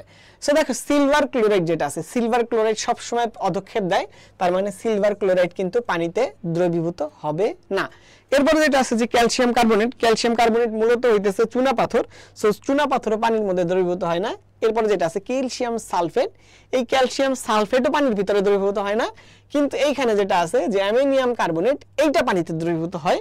কারণ যত প্রকার অ্যামোনিয়ামের সল্ট আছে, তোমাদের একটা জিনিস আমি একটা থাম্ব রুল শিখাই দেই, যে যত প্রকার অ্যামোনিয়ামের সল্ট আছে তার অধিকাংশই দ্রবীভূত হয়। সো এখানে যেহেতু অ্যামোনিয়াম আছে ক্যাটায়ন আকারে, তো এটা কিন্তু পানিতে দ্রবীভূত হবে, ঠিক আছে, এটা পানিতে দ্রবীভূত হবে। সো এটা তোমরা দেখি কে সঠিক উত্তর দিছো 33 তে, এটা এখনো 33 তে সবার আগে সঠিক উত্তর দিছে হচ্ছে মুনতাসির রহমান ভুঁইয়ান, গ্রেট। এরপরে হচ্ছে ইফাত মুন্সি সঠিক উত্তর দিছে, তন্ময় মণ্ডল সঠিক উত্তর দিছে, জয় সরকার বলছে এ, বাট এ হবে না, সিলভার ক্লোরাইড সবসময় অধক্ষেপ তৈরি করে বা দ্রবীভূত হয় না, ঠিক আছে। এই জন্য ক্লোরাইড আয়ন শনাক্তকরণ করি আমরা হচ্ছে সিলভার আয়ন দিয়ে, যদি সেখানে ক্লোরাইড থাকে সিলভারের সাথে বিক্রিয়া করে সিলভার ক্লোরাইড আকারে সেটা অধক্ষেপ পড়ে যায়, বুঝতে পেরেছো। এরপরে যেটা বলছে যে নিচের কোন পরমাণুতে ডি অরবিটালে নিঃসঙ্গ ইলেকট্রন আছে, ঠিক আছে, পরমাণুতে ডি অরবিটালে সরি নিচের কোন পরমাণুতে ডি অরবিটালের ইলেকট্রন আছে, ডি অরবিটালে ইলেকট্রন আছে, তার মানে কি এইগুলোর মধ্যে যেইটা ডি ব্লক সেইটাই আমাদের অ্যান্সার হবে, কারণ ডি ব্লকের অবশ্যই ডি অরবিটালে ইলেকট্রন আছে। তো দেখো এখানে পটাশিয়াম, যেটা পটাশিয়াম তো আমাদের ডি ব্লক মৌল না, এটা এস ব্লক মৌল। তারপরে হচ্ছে ক্যালসিয়াম, ক্যালসিয়ামও তোমার এখানে হচ্ছে এস ব্লক মৌল। এখানে যে আর্গন আছে, আর্গনও এস ব্লক মৌল। সো এখানে কিন্তু সঠিক উত্তর অবশ্যই স্ক্যান্ডিয়াম হবে, কারণ স্ক্যান্ডিয়ামের যে ইলেকট্রন বিন্যাস সেটা যদি তোমরা একটু খেয়াল করো সেটা কেমন হবে, স্ক্যান্ডিয়ামের পারমাণবিক সংখ্যা হচ্ছে 21 এবং এটার ইলেকট্রন বিন্যাস হচ্ছে 1s2 2s2 2p6 3s2, তারপর হচ্ছে 3p6, তারপর হচ্ছে 4s2, তারপর হচ্ছে 3d1। তার মানে কি এখানে দেখো ডি অরবিটাল একটা ইলেকট্রন আছে, তার মানে এখানে স্ক্যান্ডিয়াম হবে হচ্ছে সঠিক উত্তর, ঠিক আছে। তো 34-এ অনেক সঠিক উত্তর দিয়েছো, এবার এদের মধ্যে সবার আগে সঠিক উত্তর দিয়েছে ইশরাত কবির, তারপরে ফারিয়া, আকিব, আজমায়ের, তারপরে হচ্ছে মেহেদী হাসান নয়ন, তাসনিয়া তুবা, জয় সরকার, মুনতাসির রহমান ভুঁইয়া, তারপরে তাহসিন, পুনম, রুকাইয়া সুলতানা মিম, তারপর জান্নাতুল নাইম, নিজুম, ইফাত মুন্সি, ইশরাত কবির, ফারিয়া, অনেকে সঠিক উত্তর দিয়েছে, ঠিক আছে। সো আমরা নেক্সট কোশ্চেনে চলে যাই। 35 নাম্বার কোশ্চেনে বলছে কি যে সালফেট আয়ন শনাক্তকরণ করার জন্য নিচের কোনটা ব্যবহার করা হয়। তো দেখো সালফেট কিভাবে শনাক্তকরণ করবা, সালফেট আয়ন শনাক্তকরণ করার জন্য হচ্ছে আমরা বেরিয়াম নাইট্রেট ব্যবহার করি, অপশন ডি। তার মানে দেখো যখন আমাদের সালফেট কোনো জায়গায় থাকে SO4 2-, এটার মধ্যে যদি আমরা বেরিয়াম নাইট্রেট দেই, ঠিক আছে, বা বেরিয়াম ক্লোরাইড দিলেও হয়, এটার সাথে বিক্রিয়া করে এখান থেকে বেরিয়াম সালফেট তৈরি করে। এখন বেরিয়াম সালফেট হচ্ছে পানিতে দ্রবীভূত হয় না, ঠিক আছে, সলিড, যেহেতু এটা সলিড, এটা সাদা রঙের এবং এটা অধক্ষেপ পড়ে যায়, অধক্ষেপ পড়লে ওইখান থেকে আমরা বুঝতে পারি যে এটার মধ্যে সালফেট আয়ন আছে, ঠিক আছে। তার মানে এখানে সঠিক উত্তর হবে কিন্তু অপশন ডি। এবং 35-এ সবার আগে সঠিক উত্তর দিয়েছে মুনতাসির রহমান ভুঁইয়ান। মুনতাসির দেখতেছি আমি প্রত্যেকটা কোশ্চেনেই সবার আগে সঠিক উত্তর দিচ্ছে, গ্রেট। তুমি তোমার এই যে প্র্যাকটিসটা এটা অব্যাহত রাখো, আশা করি ভালো কিছু হবে। এরপরে সঠিক উত্তর দিয়েছে নীলাঞ্জনা বিশ্বাস, তারপরে আখি আক্তার ঝিনুক, সুমাইয়া রাত্রি, প্রমাবনিক ইস্যু, তারপর হচ্ছে মেহেদী হাসান নয়ন, রুকাইয়া সুলতানা মিম, সুমন আকন্দ, তারপর জান্নাতুল নাইম, নিঝুম, এরা সবাই সঠিক উত্তর দিয়েছে এখানে, গ্রেট। তারপরে দেখো 36 নম্বরে বলছে কি নিচের কোনটা কম্পোজিট কণিকা। এই কণিকার প্রশ্ন কিন্তু খুবই গুরুত্বপূর্ণ, যে নিচের কোনটা স্থায়ী, নিচের কোনটা অস্থায়ী। হ্যাঁ, এটা তোমরা একটু অ্যান্সার করো, সাথে সাথে আমি আরো কিছু তথ্য তোমাদেরকে দেই, যে যেগুলো আমরা ইতিপূর্বে জানতাম যে ইলেকট্রন, প্রোটন, নিউট্রন, এই তিনটা হচ্ছে স্থায়ী মূল কণিকা, যেগুলো তুমি একদম ইন্টারমিডিয়েটের আগ থেকেই জানো। হ্যাঁ, এগুলো স্থায়ী মূল কণিকা।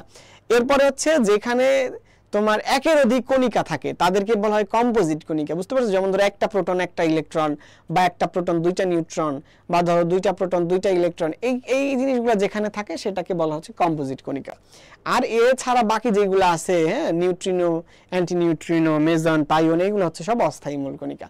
তো দেখো এইগুলোর মধ্যে অবশ্যই সঠিক উত্তর হবে হচ্ছে ডিউটেরন, কারণ ডিউটেরনের মধ্যে একটা প্রোটন একটা নিউট্রন এবং একটা ইলেকট্রন থাকে, ঠিক আছে, 2 1 হাইড্রোজেন, এটার মধ্যে একটা প্রোটন একটা ডিউটেরন এবং একটা প্রোটন একটা নিউট্রন এবং একটা ইলেকট্রন থাকে। তো যেহেতু একাধিক স্থায়ী মূল কণিকা এটার ভিতরে থাকে, এটাকে বলা হয় হচ্ছে কম্পোজিট কণিকা।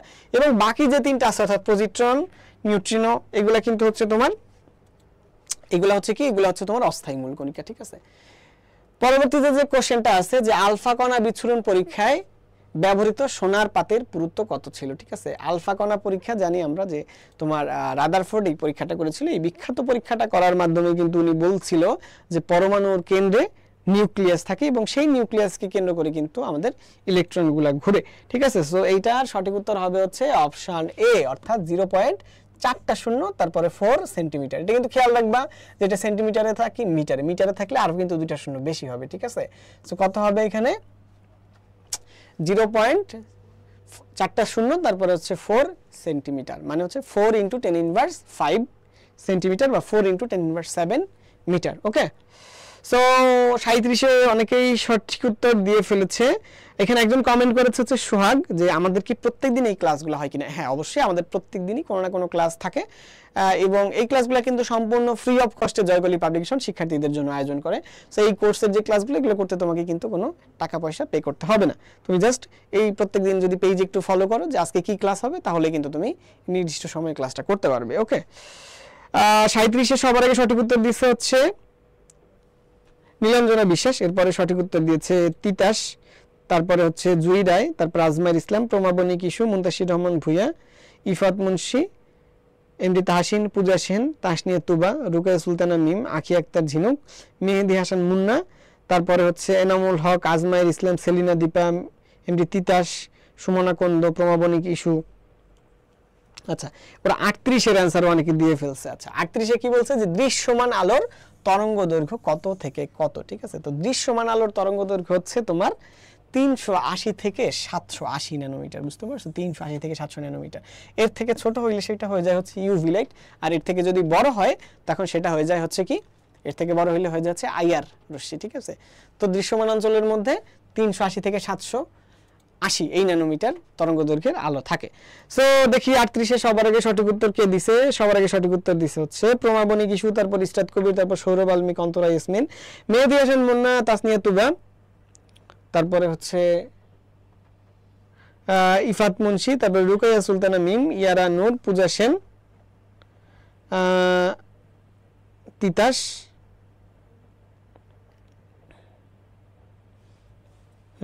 ভোরের আলো, তারপর হচ্ছে তাসনিয়া আক্তার। গ্রেট। সো পরের কোশ্চেনে চলে যাই যে শিক্ষা পরীক্ষায় কোন আয়নটি সবুজ নীল বা সবুজ বর্ণ দেখে। এটা আসলে প্রথমেই কোশ্চেনটা ছিল, এটা আমরা আর দেখব না। এটা হবে হচ্ছে কপার আয়ন। 40-এর অ্যান্সার তোমরা আমাকে জানাও যে পরমাণুর ক্ষেত্রে কোনটা অসম্ভব। আমরা জানি পরমাণুর ক্ষেত্রে সবগুলা অরবিটাল সবসময় সম্ভব হয় না, কারণ আমরা জানি যে কোনো একটা প্রধান কোয়ান্টাম সংখ্যা n এর জন্য সহকারী কোয়ান্টাম সংখ্যা l এর মান হয় 0 থেকে n-1 পর্যন্ত। ঠিক আছে, n-1 পর্যন্ত। সো আসো এখানে যেহেতু n এর মান যখন 1 হয়, ঠিক আছে, n এর মান যখন 1 হয় তখন সেখানে 1p 1d বা 1f এর একটাও সম্ভব হয় না। বুঝতে পারছো? আবার যখন n এর মান 2 হয় তখন সেখানে 2d আর 2f এই দুটো সম্ভব হয় না। আর যখন 3 হয় তখন সেখানে 3f সম্ভব হয় না। তাহলে এগুলো হচ্ছে অসম্ভব অরবিটাল। এগুলো তোমরা একটু মাথায় রাখলে এই ধরনের প্রশ্ন তোমাদের জন্য পারতে সুবিধা হবে। ঠিক আছে, সো এখানে সঠিক উত্তর কি হবে? এখানে সঠিক উত্তর হবে হচ্ছে অপশন সি, কারণ 3f এটা কিন্তু সম্ভব না, বাকি সবগুলো কিন্তু এখানে সম্ভব। ঠিক আছে, আর পরের কোশ্চেনে যদি আমরা যাই যে নিচের সর্বাধিক তড়িৎ ঋণাত্মকতা কোনটির, এটা কিন্তু আমাদের তৃতীয় অধ্যায়ের একটা প্রশ্ন। তো কি কি আছে এখানে? ফসফরাস আছে, সালফার আছে, ফ্লোরিন আছে এবং সোডিয়াম আছে। তো দেখো ফসফরাস, সালফার, ফ্লোরিন এবং সোডিয়াম এগুলোর মধ্যে ফ্লোরিনের তড়িৎ ঋণাত্মকতা সবথেকে বেশি, এটা কত হবে? 4.0। এরপরে দেখো এরপরের যে কোশ্চেনটা 42 নম্বর কোশ্চেনে কি বলছে? 40 নম্বর কোশ্চেনে তোমরা অনেকেই সঠিক উত্তর দিছো। তাসনিয়া একটা সঠিক উত্তর দিছে, তাসনিয়া তুবা, ফাতেমা আক্তার, অন্তরা ইয়াসমিন, সুমনা কুন্দ, আখি আক্তার ঝিনুক, আজমাইর ইসলাম, তাহসিন, নিশামণি, রকুনুজ্জামান। ওকে, 42 নম্বর কি বলছে যে পি ব্লক মৌলের সংখ্যা কত? এখানে আমি একটা কোশ্চেন দিছি পি ব্লক, কিন্তু বাকিগুলোও কিন্তু তোমরা পড়বা যে এস ব্লক কয়টা আছে, পি ব্লক কয়টা আছে, ডি ব্লক কয়টা আছে এবং এ ব্লক কয়টা আছে। ঠিক আছে, তো দেখো এস ব্লক মৌলের সংখ্যা হচ্ছে 14টা, পি ব্লক মৌলের সংখ্যা হচ্ছে 36টা, এখানে যেটা অ্যান্সার। এবং তোমার এ ব্লক মৌলের সংখ্যা হচ্ছে 27টা। সো 118 থেকে এইগুলো যদি বিয়োগ করো তাইলে যেটা থাকবে সেটা হচ্ছে আমাদের বি ব্লক মৌলের সংখ্যা। ঠিক আছে, এস ব্লক 14, পি ব্লক 36 আর এ ব্লক হচ্ছে 27। এবার এই তিনটা যোগ করে 118টা মোট মৌল, সেটার থেকে যদি বিয়োগ করো তাইলে কিন্তু তোমরা পেয়ে যাবা 41, অর্থাৎ 41 হচ্ছে ডি ব্লক মৌল। ঠিক আছে, পরের যদি আমরা যাই 43, নিচের কোনটা শিল্পে বিরঞ্জক হিসেবে ব্যবহার করা হয়? বিরঞ্জকের বাংলা হচ্ছে ব্লিচিং এজেন্ট, মানে কোনটা দিলে সাদা হয়ে যায় জিনিসটা। ঠিক আছে, তো কোনটা ব্যবহার করা হয় এখানে? ফ্লোরিন, সোডিয়াম, ম্যাগনেসিয়াম এগুলো আছে। সোডিয়াম তো ম্যাগনেসিয়াম এগুলো তো পানির সাথে রিঅ্যাক্ট করে আগুন ধরায় ফেলে, তো এগুলো ব্যবহার করা যায় না। ফ্লোরিনও ব্যবহার করা যায় না, ব্যবহার করতে হচ্ছে কি? ক্লোরিন। এখানে সঠিক উত্তর হবে হচ্ছে ক্লোরিন। পরের যে কোশ্চেনটা, যে ব্রোমিনের সর্ববহিস্থ স্তরে ইলেকট্রন সংখ্যা কত? তো দেখো ব্রোমিন কোন কোন গ্রুপে অবস্থিত? ব্রোমিন হচ্ছে গ্রুপ 17তে অবস্থিত, তাই তো? তো গ্রুপ 17তে যেহেতু অবস্থিত, এটার অবশ্যই সর্ববহিস্থ কক্ষপথে কি থাকবে? S2P5। ঠিক আছে, S2P5। এটা যেহেতু ক্লোরিনের নিচে, ক্লোরিনের সর্ববহিস্থ কক্ষপথে যেমন ফ্লোরিনের সর্ববহিস্থ কক্ষপথে যেমন ব্রোমিনের সর্ববহিস্থ কক্ষপথেও তেমনই হবে, অর্থাৎ S2P5। এইটা হবে আমাদের এখানে সঠিক উত্তর, অপশন সি। তো এখানে আমাদের 43-এ দেখি, 43-এ সবার আগে উত্তর দিছে হচ্ছে আখি, তারপরে বাকি সবার আগে উত্তর দিছে, তারপরে হচ্ছে তিতা সঠিক উত্তর দিছে, অন্তরা এখানে SPDF এ কয়টা করে আছে এটা সঠিক উত্তর দিয়েছে, গ্রেট। তারপরে নিঝুম সঠিক উত্তর দিয়েছে, তারপরে হচ্ছে আখি আক্তার ঝিনুক সঠিক উত্তর দিছে, তাসনিয়া আক্তার সঠিক উত্তর দিছে, গ্রেট। 44-এ তো তোমরা এখানে সঠিক উত্তর আমি দিয়ে দিচ্ছি। আমি একটু নেক্সট কোশ্চেনে চলে যাই। নিচের কোনটা অধাতু নয়? তার মানে কি নিচের কোনটা ধাতু? কি কি আছে এখানে? জার্মেনিয়াম আছে, আর্সেনিক আছে, সিলিকন আছে এবং রুবিডিয়াম আছে। ঠিক আছে, সো এখানে সঠিক উত্তর হচ্ছে রুবিডিয়াম, কারণ রুবিডিয়াম হচ্ছে গ্রুপ 1 এ অবস্থিত, জাস্ট গ্রুপ 1 এ অবস্থিত। এবং এটা জাস্ট তোমার দেখো যে আমরা যে সোডিয়াম, পটাশিয়াম এর নিচেই হচ্ছে কিন্তু রুবিডিয়াম। পরবর্তীতে যে কোশ্চেনটা বলছে যে নিচের কোন যৌগটি সম্ভব নয়? নিচের কোনটা সম্ভব নয়? তো তোমরা কিন্তু এটা পড়ে আসছো ইন্টারমিডিয়েটে অনেকবার, যে PCl5 সম্ভব হইলেও NCl5 সম্ভব নয়। তার মানে কিন্তু এখানে সঠিক উত্তর হবে হচ্ছে বি। এটা কিন্তু খুবই ইম্পর্ট্যান্ট একটা কোশ্চেন, এটা ভর্তি পরীক্ষায় অনেকবার ইতিপূর্বে আসছে। ঠিক আছে, সো এখানে তোমরা অনেকেই সঠিক উত্তর দিছে। 44-এ সঠিক উত্তর দিছে হচ্ছে এখানে প্রমাবনী কিশু, তারপরে হচ্ছে সি, এটা সঠিক উত্তর 44-এ। তারপরে হচ্ছে পূজা সেন, অন্তরা ইয়াসমিন, বিপ্লব কৈরি, সঞ্চিতা কর্মকার, পূজা। ওকে, গ্রেট। সো 45-এ হবে ডি। 45-এ সঠিক উত্তরও অনেকে দিয়েছো এখানে। 45-এ সঠিক উত্তর দিয়েছে কে দেখি? আব্দুস সামাদ, সানজিদা আক্তার, আকিব, এমডি তিতাস, ইরশাদ কবির, মেহেদী হাসান নয়ন, রুকাইয়া সুলতানা মিম। ওকে, 47-এ বলছে কি নিচের কোন অক্সাইডটি অম্লধর্মী? এই যে অক্সাইড, কোন অক্সাইডগুলো অম্লধর্মী, কোনগুলা ক্ষারধর্মী, কোনগুলা নিরপেক্ষ আর কোনগুলো উভধর্মী, এই সবগুলা কিন্তু পড়তে হবে। এগুলোর থেকে প্রশ্ন আসার সম্ভাবনা কিন্তু খুবই খুবই খুবই খুবই খুবই বেশি। তাইলে দেখো এখানে যেগুলো আছে এগুলোর মধ্যে কোনটা অম্লধর্মী বলছে। সাধারণত ধাতুর অক্সাইডগুলো হচ্ছে অ্যাসিডিক হয় না, ক্ষারীয় হয়। ধাতুর অক্সাইড ক্ষারীয় আর অধাতুর অক্সাইডগুলো অম্লীয়। ঠিক আছে, সো এইখানে যে অপশনগুলো আছে এটার মধ্যে সিলিকন ডাইঅক্সাইড যেটা আছে SiO2, এইটা হচ্ছে অম্লীয় হবে, এটা ক্ষারের সাথে বিক্রিয়া করে। এবং লাস্টে 48 নম্বরে বলছে কি অ্যামোনিয়াম আয়নের সংকরায়ন কোনটা? তো আমরা দেখো সংকরায়ন কিভাবে বের করব। আমরা প্রথমে একটা হাফ লিখব, তারপরে হচ্ছে কেন্দ্রীয় পরমাণু সর্ববহিস্থ কক্ষপথে যতগুলো ইলেকট্রন আছে, এখানে যেহেতু নাইট্রোজেন আছে, নাইট্রোজেনের সর্ববহিস্থ কক্ষপথে এখানে কয়টা ইলেকট্রন আছে? 5টা, যুক্ত একযোজী পরমাণু আছে 4টা। এখান থেকে হিসাব করলে, এবং সাথে পজিটিভ চার্জ একটা আছে, তার মানে -1। তো এবার হিসাব করো, যদি এখান থেকে আসে হচ্ছে 4 মানে হচ্ছে sp3। তার মানে এখানে সঠিক উত্তর হবে হচ্ছে sp3 এখানে। তাইলে সঠিক উত্তর হবে কি sp3। 48-এও অনেকেই সঠিক, 47-এও অনেকেই সঠিক উত্তর দিছো। সামাদ সঠিক উত্তর দিয়েছে, এমডি তিতা সঠিক উত্তর দিয়েছে, তারপর আকিব সঠিক উত্তর দিয়েছে, সুমাইয়া রাত্রি, তাহসিন, ঝুমুর, পূজা সেন, তাসনিয়া আক্তার, সানজিদা আক্তার, অন্তরা ইয়াসমিন, রকুনুজ্জামান, সানজিদা আক্তার, গ্রেট। ওকে, তারপরে 49 নম্বরে কি নিচের কোনটা রঙিন যৌগ গঠন করে? নিচের কোনটা রঙিন যৌগ গঠন করে? দেখো নিচের কি কি আছে এখানে? স্ক্যান্ডিয়াম আছে, জিঙ্ক আছে, মার্কারি আছে, নিকেল আছে। সো এইগুলোর মধ্যে যেটা অবস্থান্তর মৌল সেটা অবশ্যই রঙিন যৌগ গঠন করে, কারণ আমরা জানি অবস্থান্তর মৌলসমূহ সবসময় রঙিন যৌগ গঠন করে। তার মানে এইগুলোর মধ্যে সঠিক উত্তর হবে হচ্ছে কি নিকেল 2+, কারণ নিকেল একটা অবস্থান্তর মৌল, এটা আমরা সবাই জানি। এন্ড লাস্ট কোশ্চেন আমাদের যেটা 50 নম্বরে আছে, কি বলছে যে বেনজিনে কয়টা পাই বন্ধন আছে? দেখো বেনজিনে কয়টা পাই বন্ধন আছে। তো বেনজিন তোমরা জানো এটা হচ্ছে কি C6H6।